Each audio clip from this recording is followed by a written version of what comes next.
हमारे यहाँ RBI aggressively proactively दरें घटा रहा है, तालमेल है सरकार के साथ में, और दूसरी तरफ वो देखो उनको ट्रंप और पावेल जिस तरह से लड़ रहे हैं। क्या लगा, मतलब इतना बड़ा जो बदलाव हमारे यहाँ है एक तालमेल वाला, इसको कैसे देखते हैं? और ऑन लाइटर नोट अगर मैं आपको पूछूं, एक मिनट सर, एक मिनट सर, एक लाइटर नोट पे पूछता हूँ, एकदम आ गया मन में, पूछ लेता हूँ। क्या वो मतलब ट्रंप और पावेल दोनों को कोचिंग लेनी चाहिए, मोदी और हमारे संजय मल्होत्रा साहब से? नहीं नहीं, मैं कह रहा हूँ ऐसे इंटरप्रेट करेंगे तो गलत लिया जाएगा, क्योंकि यूएस में है कि जी इंडिपेंडेंट है, वो इंडिपेंडेंट व्यू ही होना चाहिए। ये नहीं कहना चाहिए कि गवर्नमेंट और ये मिल के, क्योंकि दोनों के अलग अलग रोल हैं, दोनों के इन सेंस गोल्स अलग हैं या कभी कभी सेम भी हैं। लेकिन ये नहीं, ऐसे भी लेना भी नहीं चाहिए ना। ये भी नहीं कहना वर्ल्ड को कि ये मिलके काम हो रहा है, नहीं ऐसे। बल्कि यूएस की वो इंडिपेंडेंस को बड़ा इंपॉर्टेंस देते हैं, और अगर पावेल ने ट्रम्प की बात सुनी तो नेगेटिव गिना जाएगा मार्केट के लिए, तो इसलिए हम भी वो यूएस स्टाइल से काम करते हैं, ये इशू नहीं है। बट इंडिया में it was possible to do, क्योंकि आपकी इन्फ्लेशन चेक में थी, और वो इसलिए चेक में थी क्योंकि पहले आपने कोविड के बाद इतनी ज्यादा वो नहीं करी, प्रिंटिंग ऑफ मनी और गिविंग आउट मनी, आपने खाना दिया, फूड दिया, but not real cash.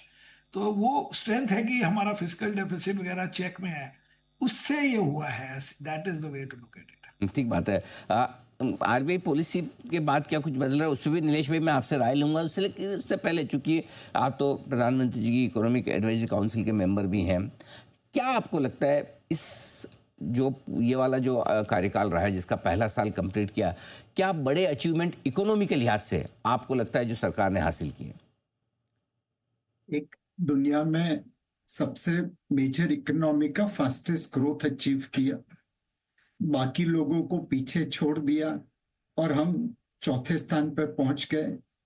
Inclusive growth किया, और ये ग्रोथ जैसे समीर भाई ने बताया, पैसे बांट के नहीं किया, फिस्कल डिसिप्लिन मेंटेन करके किया। भारत दुनिया की शायद एकमात्र ऐसी इकोनॉमी है मेजर इकोनॉमी में जिसने सब प्राइम क्राइसिस से लेके कोविड क्राइसिस तक डेट टू जीडीपी रेशो कम किया है। बाकी लोगों ने पैसे छाप के ग्रोथ किया, हमने पैसे सही तरीके से इस्तेमाल करके ग्रोथ किया। बट एक क्षेत्र को मैं लेना चाहता हूं, रेलवे सेक्टर को, जो भारत की जो एक पूरी इकोनॉमी से निकलती है।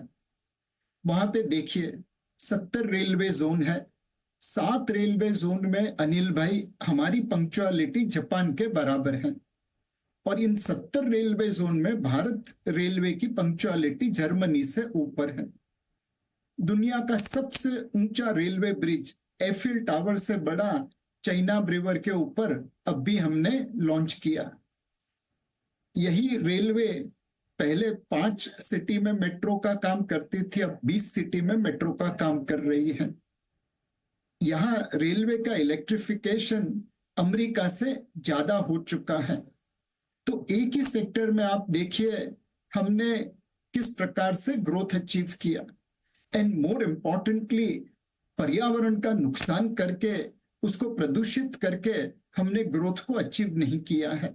तो मेरे हिसाब से पिछले 1 साल की या पिछले 11 साल की अचीवमेंट अगर देखे तो सबसे अच्छा ग्रोथ इंक्लूसिव ग्रोथ, दुनिया में जो सबसे बड़ा हो उस कार्य को करना, एंड मोर इम्पोर्टेंटली पर्यावरण को प्रदूषित किए बगैर इस कार्य को अचीव करना।